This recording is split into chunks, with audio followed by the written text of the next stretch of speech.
Welcome to Alive and Well, the podcast for the new era of high achievers. You're done burning out, and you're ready to lead, work, and live in a rhythm that honors both your brilliance and your body. I'm your host, Michelle Grosser. I'm a trial attorney turned nervous system strategist, and I've lived the burnout story. I know what it's like to chase your goals at the expense of your well-being. And I also know it doesn't have to be that way. Here, we're redefining success. It's where productivity feels peaceful, boundaries feel like freedom, and energy comes from within. Each week, I'll share practical tools for nervous system regulation, time mastery, and somatic strategies so you can show up with clarity, calm, and confidence in every part of your life. Because you, my friend, were given a spirit of power, love, and a sound mind. So here's to life and living it fully. This is the path to feeling alive and well. Let's dive in. Hey, it's Michelle here. You're listening to Alive and Well. Welcome back. Today we're going to talk about something that's maybe not as flashy or even complicated. But honestly, it is truly the backbone of nervous system regulation. And that, my friends, is your habits, right? Regulation, when we talk about feeling grounded and centered and having that felt sense of safety in our body, regulation isn't this big like aha moment, right? It's not a magic pill. It's not like this one trick that you do and all of a sudden you feel so different and life feels so different and your relationships change. And no, it's not something you master once and then ever struggle with again. It's actually the accumulation of all of these small things that we do, that you do and I do day in and day out. Our nervous system is truly shaped by our lifestyle rhythms. So the overarching question, I think, for today's episode is, are your habits helping? Are they contributing to a state of regulation and resilience? Or are you stuck on this kind of hamster wheel treadmill of habits that are leading to the opposite, right? Are they leading to dysregulation and burnout? And I'll just say this up front before we even jump into this. I don't get this right all the time, and this is what I do for a living. I don't do these habits perfectly, and I don't want you to hear this episode and think that I'm over here checking all the boxes every single day, because I'm a human being and I'm not. But these are 4 habits that I know when I actually prioritize them and carry them out, they make such a noticeable difference in everything, right? In my patience, my mood, my energy, the way I'm able to be present with my family, my capacity at work, all of it. So let's go through these 4 habits that help me stay regulated all day. And then I would encourage you, as I'm going through these, to just pick one that you feel like would have the greatest ROI in your life and give that a shot this week, right? And then notice what seems to change. But before we jump in, I want to ask you guys, if you have not yet left Alive and Well a 5-star rating or a short review, would you do so today? It means the world to me to be able to read through your feedback and hear and see how the show is having an impact for good in your life. But bigger picture, having those ratings and reviews really helps get this show out in front of other women who are experiencing what you and I have experienced and are also looking for these types of tools. So it takes, 10, 15 seconds. But if you could do so today, it would just mean the world to me. I love y'all so much. And I'm so, so grateful you're here. Okay, let's dig in. Habit number 1 that helps me stay regulated is I give myself buffer time. Buffer time. For years, I lived on the edge of being late or running late or, that feeling where you're like leaving the house and you're like, man, like the minute you hit the first red light, you're like, I know I should have left 10 minutes ago. Like, why do I keep doing this? I'd schedule my meetings back to back. I'd cut it close, leaving the house all the time. And especially with 2 little kids, you can imagine how often things actually went according to plan. And when you're constantly rushing, that's sending a message to your nervous system. Your nervous system is getting the message, we're under threat, right? Something bad is going to happen. And our survival brain can't tell the difference between, being chased by a tiger and running 10 minutes late to school drop off. And our body responds in the same way. Our heart rate spikes, cortisol surges, our breath shortens. And what happens? We end up showing up frazzled and impatient and reactive. So this is a big one for me. I am so intentional now about building in buffer time. If I think I can leave at 10:30, I challenge myself to shoot to leave for 10:20, right? If I have meetings, I'm giving myself 10 minutes buffer time between meetings. If I know I have to take my kids somewhere, I'll tell them that we're leaving 15 minutes before we actually have to leave. So there's a little margin for like the last minute thing they need to find that must come with us wherever we're going, right? That few extra minutes so that I can move at human pace instead of a frantic pace. And the science backs this up. Predictability and rhythm, you guys, are 2 of the biggest signals of safety for your nervous system.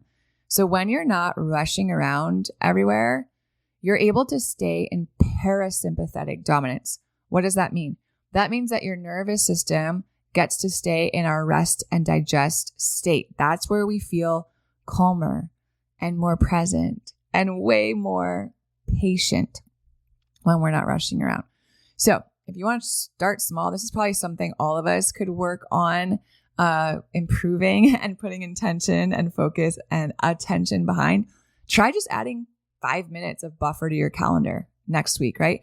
Try just shooting to get out the door 10 minutes earlier than you usually do for whatever thing you usually find yourself running late for.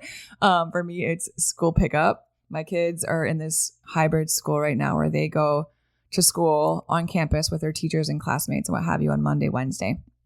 And then Tuesday, Thursday, Friday, I homeschool them. So Monday, Wednesday, I have to go pick them up at school. And the pickup window is between 3:15 and 3:30. And I have deluded myself that it takes me 12 minutes to get to their school so I can leave at 3:15. And holy moly, have I in the last, 3 weeks, caused myself so much unnecessary stress, right? If I just left at 3 and got there at 3:15, all of that would have been eliminated. And the reality is that I can do that, right? I'm just like tricking myself that I have more time than I actually have, which causes so much stress on the back end. So giving yourself buffer time is habit number 1.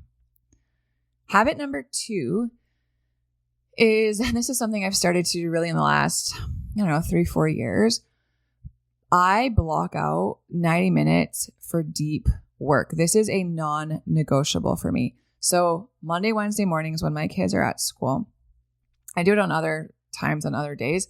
But on those days, I block out 90 minutes, nothing on my calendar. I put my phone in another room. My email is closed down. My Slack is closed down. And I block those 90 minutes for the single most important task that's got to be done that day. And my boundaries on it are pretty firm. And here's why this matters. Every time we switch tasks, we're working on something, we get a notification, right? We're working on something, we go skim our inbox. We're working on something and we get a call. We're working on something and we just take 2 minutes to go scroll through social media. When we are switching tasks, we pull our brain out of flow state. And the neuroscience and the research shows that after distraction, you guys, so maybe you're working on something and then you get a text and you go check it out and respond to it.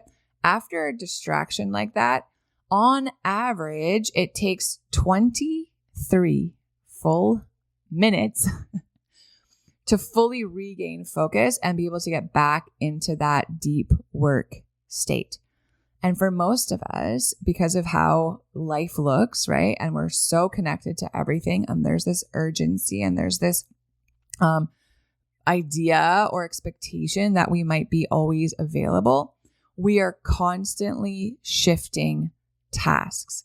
And that constant shift keeps our nervous system in a low-grade state of stress and urgency.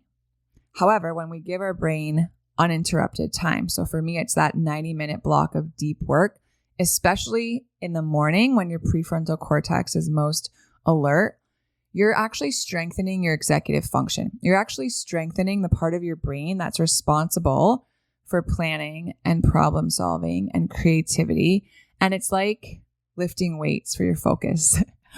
And from a nervous system perspective, you guys, monotasking signals safety. You're not constantly bracing for the next notification and the next email and the next request and the next fire and the next demand, right? You're actually able to anchor your system in one steady stream of attention. And that is so powerful. That is how the needle actually moves. That's how you get to the end of the day and the things that had to be done are done and you feel fulfilled and accomplished instead of feeling like you were on, in the rat race all day long and you're like, man, I was so busy today and I don't even feel like I got anything done, right? How many of us have had days that feel like that? I know I certainly have. So ask yourself, what's the most important thing I need to move forward today? And then go ahead and block 90 minutes just for that. Protect it before everyone in the world comes at you with all of their demands and requests and wanting your time and attention. So that's habit number 2. The third habit that really helps me stay regulated all day is that and this is a work in progress for me, but it's one of those things that I notice when I do it, a huge impact. My default is no. And it's taken me time to learn this and I'm still learning it. Because for years, my default response was yes. Yes to every project. Yes to every collaboration. Yes to every invitation. Yes to every request. And it left me burnt out, frankly, depleted, resentful, disconnected from what really mattered. And I've switched that. And now my default is no. So if I'm not certain if I have the bandwidth, if it's not a full body yes, I don't commit. Because the truth is that our nervous system pays the price for every time we say yes that doesn't truly align with how we want to be spending our time and our attention. And when we overcommit, that actually keeps our body, again, in fight or flight activation, in a sympathetic activation. We're always hustling, right? We have to keep up. We feel like there's not enough time. There's not enough help. We're falling behind. That constant sense of urgency, you guys, that will erode vagal tone, which makes it harder to regulate your emotions. It makes it harder to rest, and it makes it harder to feel safe in your own body. Saying no, you guys, is actually a nervous system intervention, right? It's creating these boundaries around your bandwidth so that your body isn't constantly flooded with stress hormones. And I get it if this feels hard. It felt hard for me at first too. So start just practicing with the small, low risk things, right? You're asked to bring something to an event, or if you could, I don't know, whatever it is, right? Thanks so much. I can't make it this time to an invitation, or, that's not going to work for me right now, or I don't have the bandwidth for that right now. Thanks for considering me. The more you do it, you guys, it's practice. The easier it becomes and the more your nervous system thanks you. And then the fourth habit I want to talk about that really helps me stay regulated. And as much as I'm working on the other 3, this one I've got down. I've got it down because it's probably the biggest game changer for me. And it's an early bedtime is a non-negotiable. I used to do it. I used to stay up late past my bedtime to finish work. I used to stay up late to catch up on the laundry. I used to stay up late to catch up on email, to clean the kitchen. Like I thought I was getting ahead, but I was actually stealing from the next day. And now I prioritize sleep. My kids know, my husband knows. By 8:30 p.m., I am winding it down. Evening routine started. By 9, I'm in bed and I'm reading for maybe 10, 15 minutes until I'm ready to crash out. And usually by 9:15, 9:20, I am out. I'm asleep. And I don't have to wake up to an alarm. Naturally, my body is rested and feels good to go by about 5 a.m. And I wake up and I'm feeling centered and I'm ready for the day. And the science supports this. Our deep sleep is where our brain clears out metabolic waste. It's where our cortisol rhythm resets, right? It's where our hippocampus works on our memory, and our prefrontal cortex, which is where we have self-control and emotional regulation, that actually gets restored when we're in deep sleep. So all of that time when I was sleep on short and cut sleep short and put other things before my sleep, it's not just that I woke up feeling tired. My body was actually more reactive to stress, right? My amygdala, that fear center, that alarm in my brain, when we're not getting enough sleep, like that becomes hyperactive. And then my prefrontal cortex isn't getting the rest that it needs and it kind of goes offline. And that's why everything feels harder when we don't get a good night's sleep. It's why we feel snappier when we don't get a good night's sleep. We feel less resilient because we are. And then I also know for myself, I tend to be quite sensitive to stimulation, right? Like I tend to be quite sensitive to sounds and like all the flashing lights and, scrolling social media in the blue light or like conversation where I really need to like be present and focus. Like all of that tends to drain me. And by the end of the day, if I'm going to be able to shift into a deep parasympathetic state to actually sleep and rest well, I know I need a wind down routine. Like I'm not just going to go from, making dinner and helping with homework and getting the kids into bed and then having a deep conversation with my husband and then scrolling on social media and then be able to magically turn that all off and fall asleep. Some people can. I can't.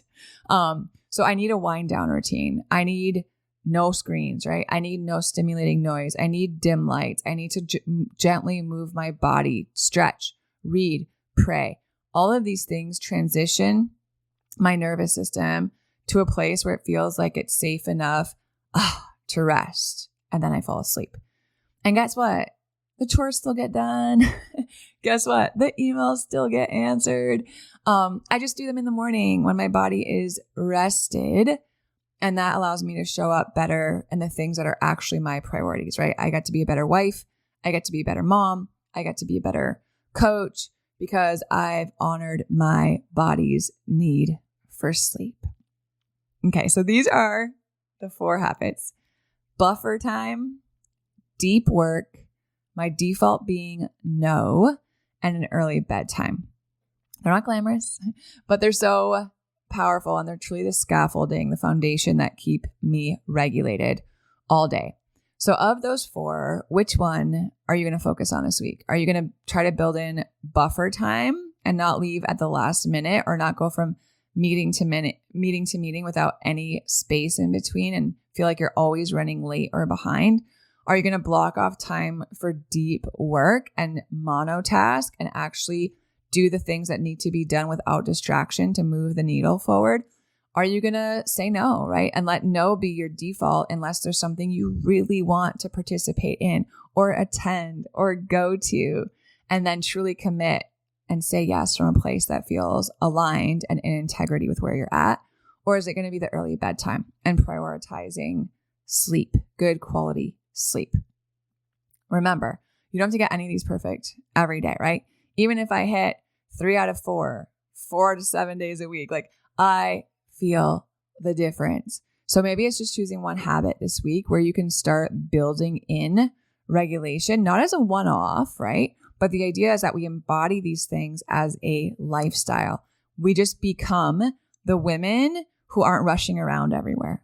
We just become the women who know how to do deep work without distraction and get stuff done, right?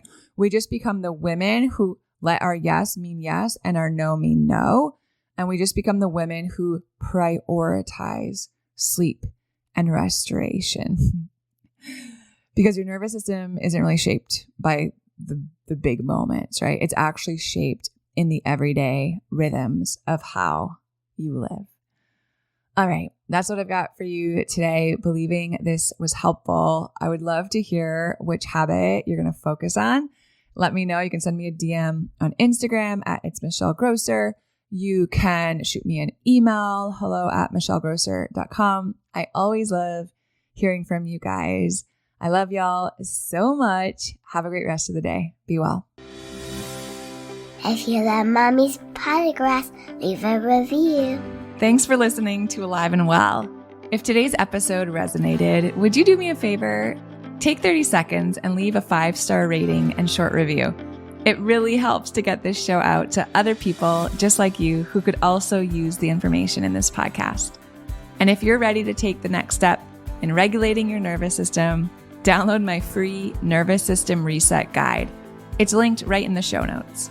Inside, you'll find simple, body-based practices to help you feel more clear, calm, and connected starting today. Make sure you're following the show so you don't miss out on what's coming next, because you were made to thrive. Fully alive, fully present, and fully well. I'll see you soon.